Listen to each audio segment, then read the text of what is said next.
Hello. Hi. We are two drunk girls, and I am Lauren. And I'm Jen. And today we're going to talk to you about the walk of shame. And how to do it successfully. Yes. And with that, we have our drink of the day, which is a Bloody Mary, because that's what you would drink maybe after the walk of shame.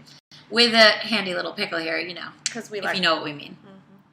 Picking up what we're putting down. Of course, we made it with Tito's vodka because that's our jam.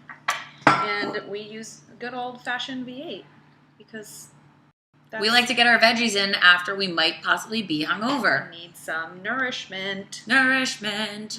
So here are some of our tips that we've combined from our experiences with the walk of shame, which we'd like to actually rename possibly the walk of success. Yeah, I mean, we think it was a success, but we're calling it the walk of shame because that's what everyone calls it. Yes. So however, for all intents and purposes, don't be ashamed. Don't be ashamed. This is how not to be ashamed on your walk of shame. Have some dignity with your walk of shame. We can help you with that. Yeah. By this. Number one, when you go out, this is our preventative thinking, that you need to be prepared.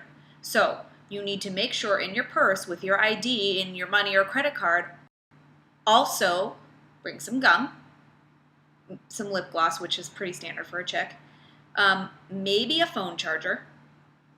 Everyone has an iPhone, so you probably would be fine because you want to make sure the next day if you need an Uber that you can like get out. Yes. But you might be okay without a phone charger, but maybe if you have room. And some eye drops, and most importantly, Advil. Advil. Take that before you go to bed though, because you do not want to wake up with a hangover because you have dignity and this is not shameful. Part of the preventative thinking. Yes. So now, if you forget any of these things, number two are substitutes. Yes. And Jen. Oh, and those are, hi guys. Those are going into the person's bathroom, and you will now find several things he might have, like toothpaste, which you could put on your little finger in lieu of a toothbrush, mouthwash, he possibly has it, his deodorant. Hopefully it doesn't smell very musky. It's hopefully like an Arm & Hammer, baking soda. Just a little dabble, do ya? Just a little. Or some lotion could work. Exactly. And there you go. Yeah. You know? You just borrow some of his things. He won't know. No. And be quick, though, in the bathroom, because you don't want to act like that's what you're doing. No. Okay, and number 3. This is very important. Do not linger. Do not. He did not ask you to move in, my friends. You have places to be also. It's more attractive when you're busy. Yes. So make sure that when you're exiting, you exit gracefully. If you're trying to exit and like not wake him up, what really helps in this process is to make sure you know where all of your things are. So try not to scatter them about in your drunkenness in the night before. Try and like make sure you survey the room really quick. All of the things are near your purse. You can quietly get an Uber, gather your things and tiptoe out. If you don't want to like gypsy bomb exit and you want to like say goodbye, just make sure you're like nice and you're like, oh, I have to go, I'm going to brunch, or like, you know, be breezy. You don't have to go immediately. It's not like eyes open out the door. You're not that girl because you're not like escaping. Right. But or maybe you are. But maybe you are. But, you know, this was a choice you made. Yeah. You know, you stayed there. And so now you're going to wake up. You're just going to gather your stuff and you're going to be like, I have plans today. That's the whole day is ahead of me. Right. Which brings us to number 4. Yes. Which is owning it, right, Jen? Own it.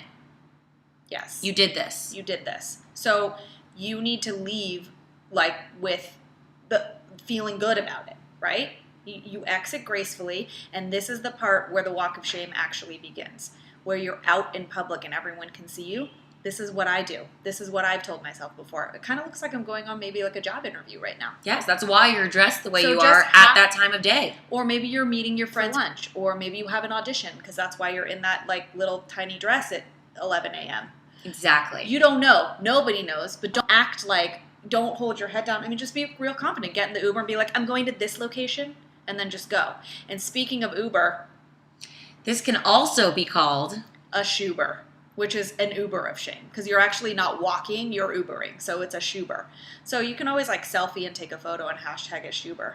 Yeah, and you know what? You should like this video, subscribe to our channel, and possibly leave us some comments about what you've done on your walks of shame. Because we might be missing something real important. Definite plausibility that we have missed some things. Because, you know, we can't always remember when we're drinking. That's fine, and we're here to help you. So we would like you to let us know how you can help us with any of your suggestions. But we hope that next time you have a walk of shame or Uber, that you feel good about it. Thanks to Two Drunk Girls. We will see you next week. Goodbye. Bye.